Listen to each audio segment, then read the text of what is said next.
What is up, guys? Python here, back with another video, and today we're doing the video all of you have been waiting for, I'm sure, because we already did depth forwards, we did middle six forwards, and we did defensemen. Today we are capping it all off with the big names, the big game hunting for the New York Rangers come the trade deadline, because Dolan believes that this team could go out and win a Stanley Cup this season.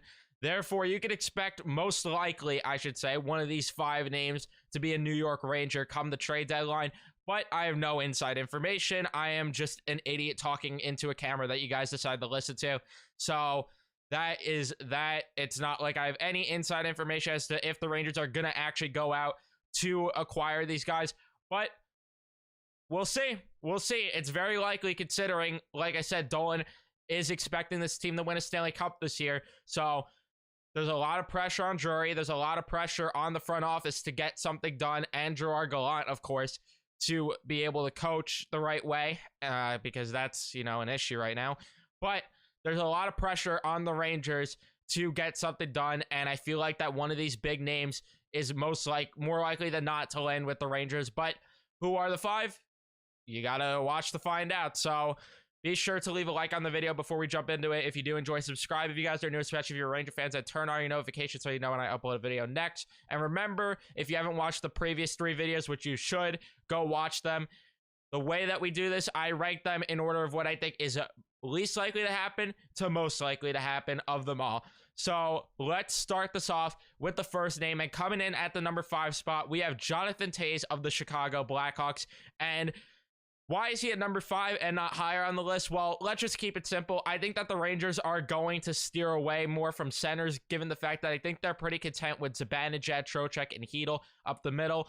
If Chytil was having more of a shaky season, I'd imagine that would have changed things, but Philip Chytil is having a career season right now, and I think that that's the main reason as to why the Rangers aren't going to go out and acquire a center.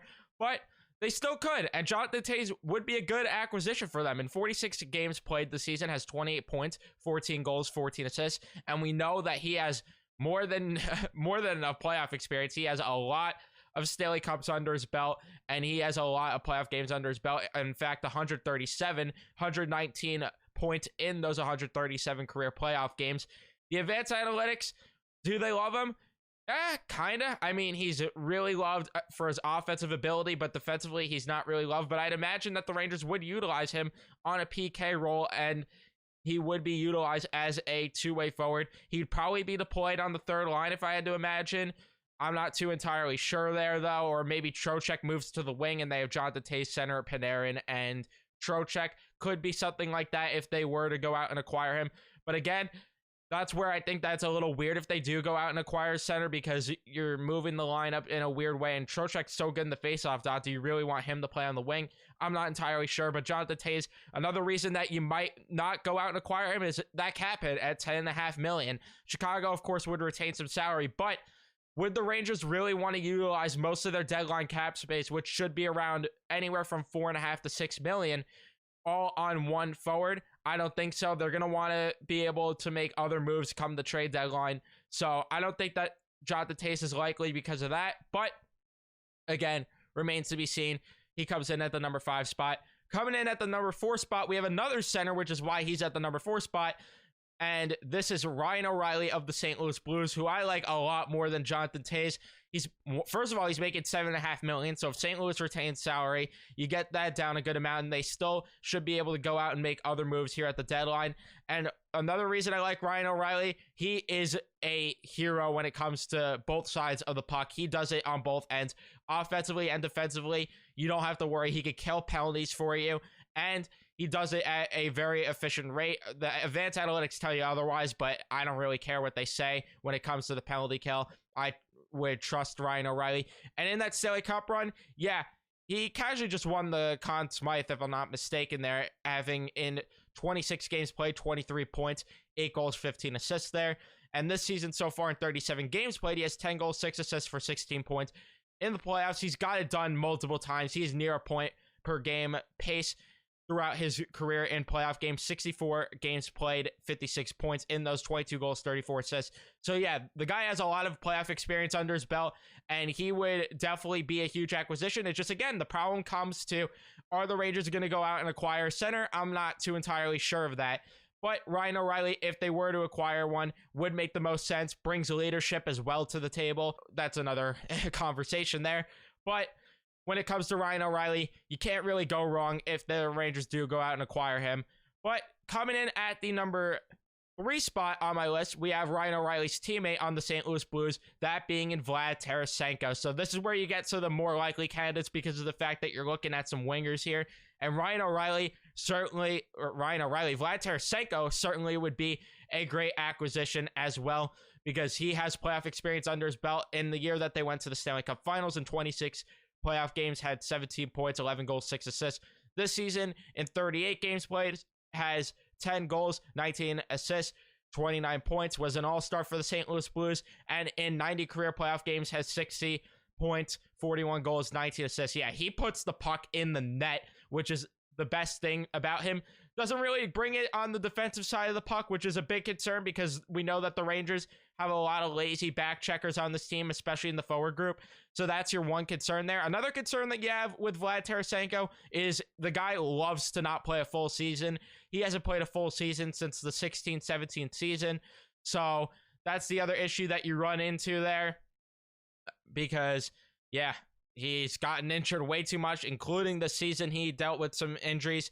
But remains to be seen if he ends up dealing with that when he comes to the New York Rangers, but that's of course just an assumption.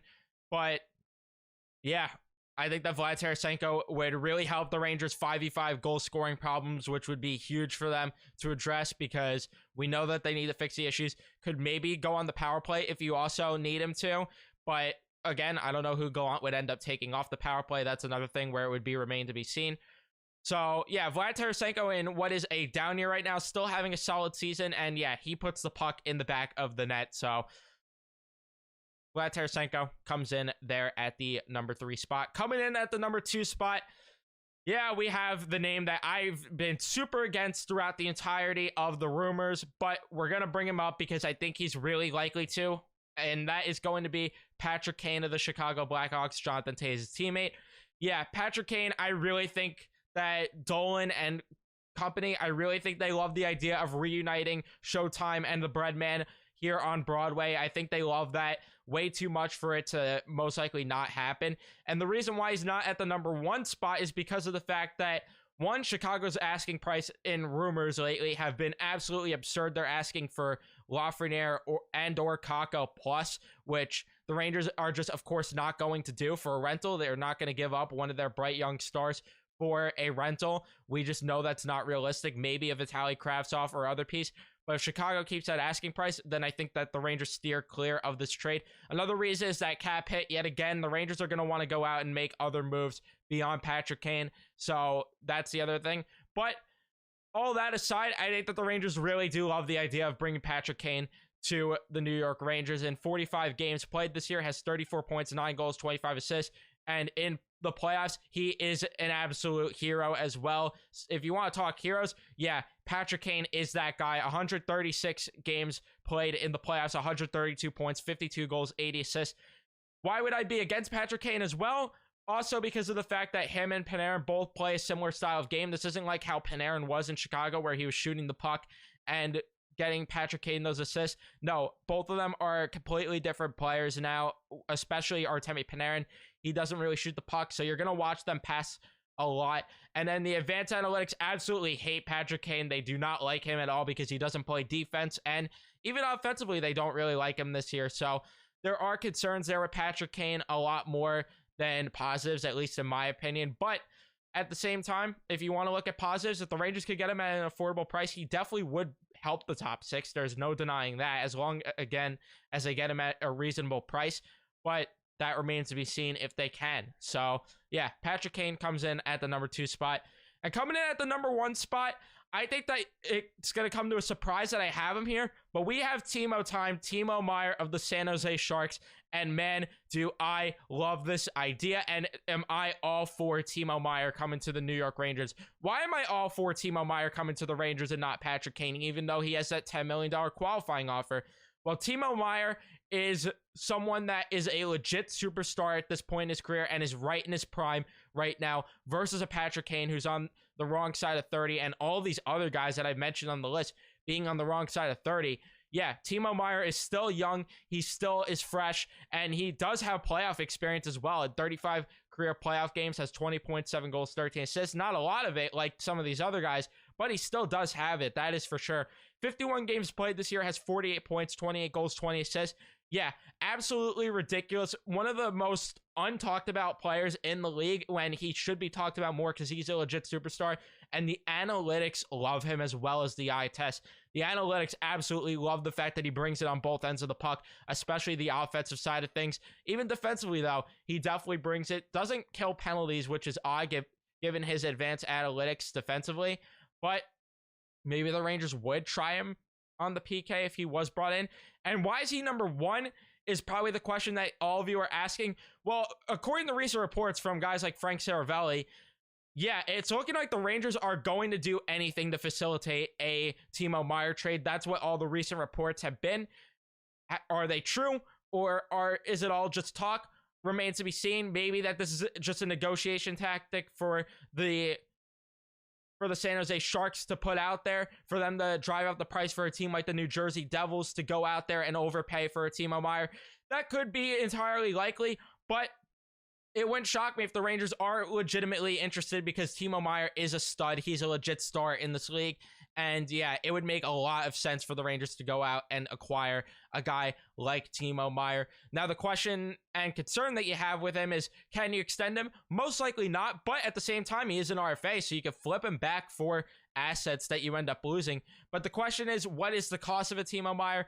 That remains to be seen. It's looking like it's going to be a huge overpay, though, for a team, considering the fact that Bo Horvat trade kind of just changed the entire trade market. But again, Timo Meier, I love the name, and I think that he's the most likely to land with the Rangers out of all these names. That is just my opinion, but let me know some other big names that I maybe missed in the comment section down below. Would love to hear from you guys. I know someone might mention Dylan Larkin. I don't think he's going to get moved, but that's just another name that comes to the top of my head when it comes to big names.